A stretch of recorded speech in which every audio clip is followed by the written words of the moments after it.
Hi, this is Marcel of Marcel on Tech, and today I'm talking about the Nothing Phone 2. This device I've been eagerly awaiting because I really love what Nothing are trying to do with Carl Pei at the helm, trying to push through a little bit more exciting technology, making things a little bit differently, trying to push the envelope in certain ways, and I have been loving this device. I've had it for just over about a week now, and I want to tell you about why I love it and why you might want to consider getting it as well. And this is my 1 week review. Okay, let's get into it.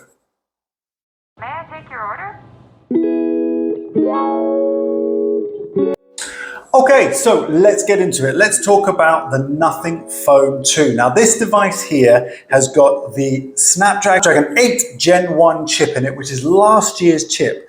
But that, I think, is a good decision, and I'll tell you for why. Now, the price off the bat has increased. This is $499, okay? So this device is more expensive than the previous version by about 150 euros.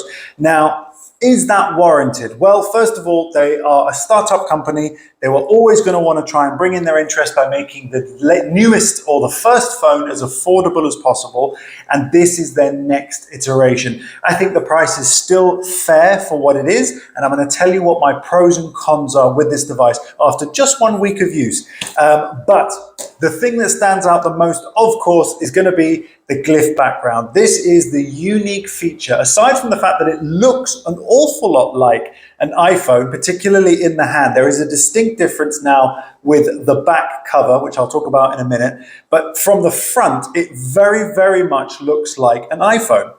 What's different, of course, is the software, and they are really pioneering with the Nothing OS system 2.0, or 2.1 now actually, where they are really pushing through this sort of monochrome black and white coloring system. Now you can see from the screen there that you've got this classic dot text that they are really pushing forward, and actually you really kind of get used to it. It's actually very, very nice, and I really like what they're trying to do with the software in that they're trying to make it less distracting. So if you look at that screen there, obviously I'm using one of their wallpapers, but also you can see all of the app icons have no color. And that is all very much done on purpose in order to give you less distractions, because our phones are designed for us to look at them and have our eye drawn to them and then engage with them as much as possible. Now, in a world where there's plenty of distractions, I think it's very healthy to have the option of obviously having an icon pack that doesn't draw your attention and make you want to look at everything you have on your phone, including and especially social media. So with this toned down sort of icon pack, it really does make a huge difference. Now, this is a 120 hertz panel on the front here. So going around the device and looking at the design, it's a very flat screen. It does come with a screen protector built in. I've kept that on. That has not even impeded me in any way.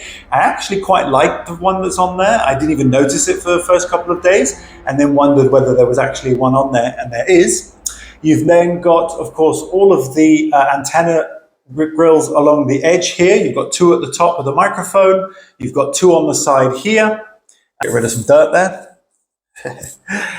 And then you've got, just like the iPhone, you've got the volume rockers on the left side and you've got the power button on the opposite side. That took a little bit of getting used to for me.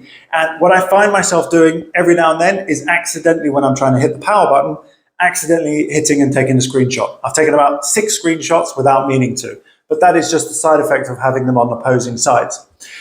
In the hand, it's got a really nice feel, and I'll tell you why. But aside from the ridges that you've got, which do make it very boxy like the iPhone, the difference of this phone this year with the Nothing 2 is that it's got a round and curved glass panel at the back there. So obviously that glass panel is completely transparent, which allows us to see through to the backside, where we have the glyph lighting as well. So it is very, very cool. There are lots and lots of new features that you can use with the glyph, and you can have lots of fun with it. But it is basically very functional. It's a little bit on the gimmicky side, of course, but at the same time, it does actually serve a purpose, especially as you can set things like timers, durations, etc. You can have it counting down. If you are one of the associations with Uber, when your Uber is getting closer, this actual glyph will diminish as your Uber gets closer to you, which is pretty cool. But that's only with one company that they have that collaboration with. But other developers are invited to actually set that up if they want to. Of course, you've still got the charge function as well, whereby you can actually plug it in and you'll see the charge bar filling up as you go along there as well. Okay, so that is very, very cool. So the glyph does serve a purpose and it has a function. But again, because you're looking at the back of the phone, you're not going to see it that much unless you have this face down. When you place the phone face down, it does actually give you a little bit of a flash when you do that, which I quite like as well. I actually got myself a third-party case, which I slapped on because this is a little bit slippery in the hand. It's not too bad, actually, I have to say. They've designed it very well. But the third-party case, of course, is transparent, which means, of course, that I'm definitely going to want to see the glyphs. Otherwise, there's very little point in having this phone. So you're definitely going to want a transparent back. The link to this is going to be in the description because you might want to get one yourself if you get yourself the new Nothing Phone. Now, in addition, the cameras, you've got here two 50 megapixel lenses. You can do macro shots, ultra wide, and of course, regular shots. Now, the video quality does go up to 4K 30 FPS. But interestingly, when I actually updated to the latest software, it said that it came with some camera bug fixes. But interestingly, I actually found that the images taken before I updated the software were brighter and clearer than the ones I took afterwards. I don't know whether that was a glitch or if it was just the environment that I happened to be in. I've taken numerous photos, of course, with the device and video, and it's okay. I have to say, I haven't been blown away by the video, by the photo or video quality, but it's not too bad. Video stabilization also exists here with OIS, and that is pretty good too. But again, this isn't going to be a mind-blowing camera setup like, for example, a Samsung or an iPhone, but it is absolutely acceptable for the price range that it's in. So this is in the mid-range bracket, but they're doing everything they can to put it into the flagship bracket. So the panel is gorgeous. The layout here is really cool. The design is very, very cool, or could definitely be flagship.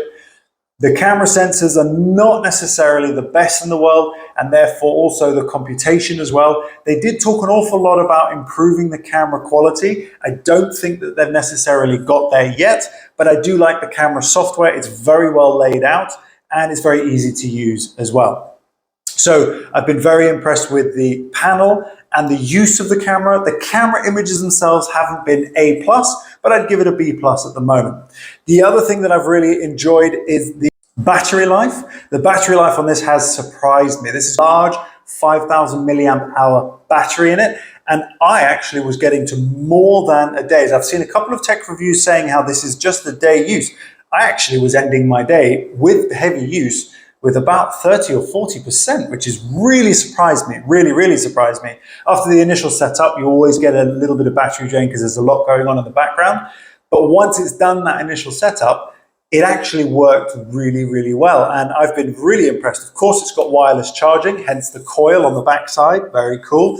And it does come with a fast charging capability as well. Okay, so maximum fast charge of 60 watts, which is pretty good.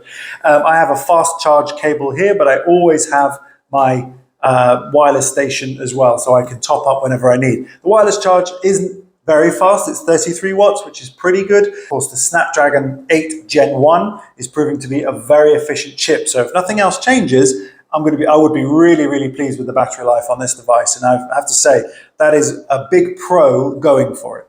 So what are some of the cons with it? The cons are with the camera quality. So the camera images, when reviewing them on the phone, didn't appear to be brilliant. They were very much okay and good, but they weren't really exemplary. So I was a little bit disappointed by that as well.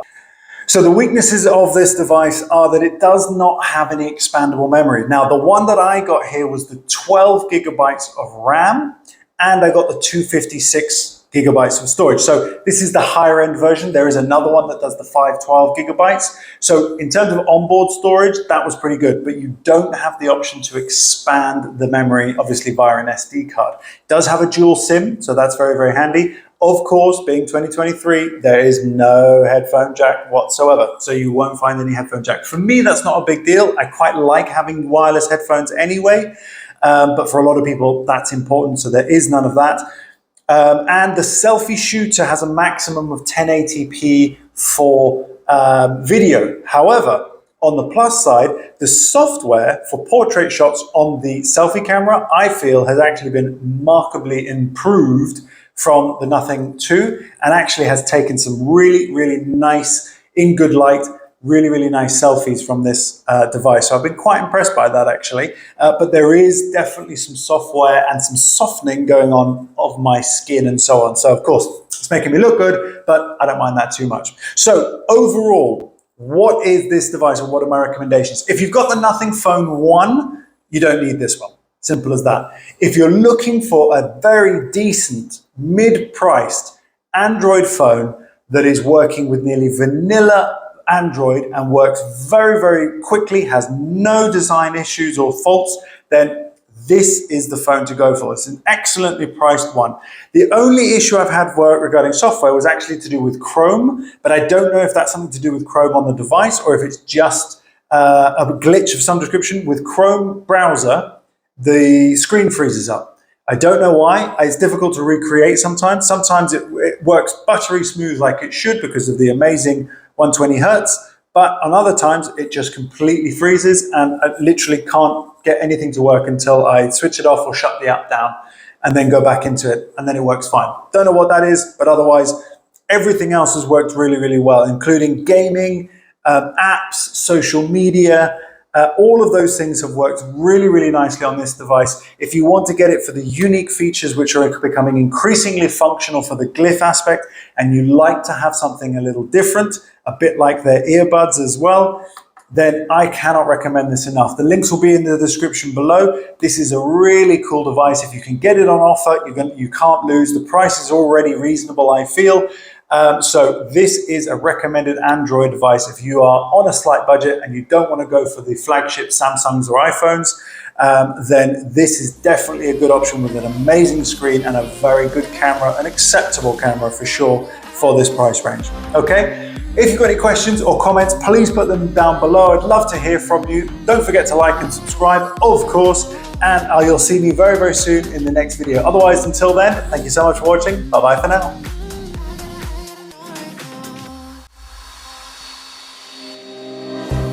You're not the one when it's said and done. It's okay, baby, nothing really lasts forever.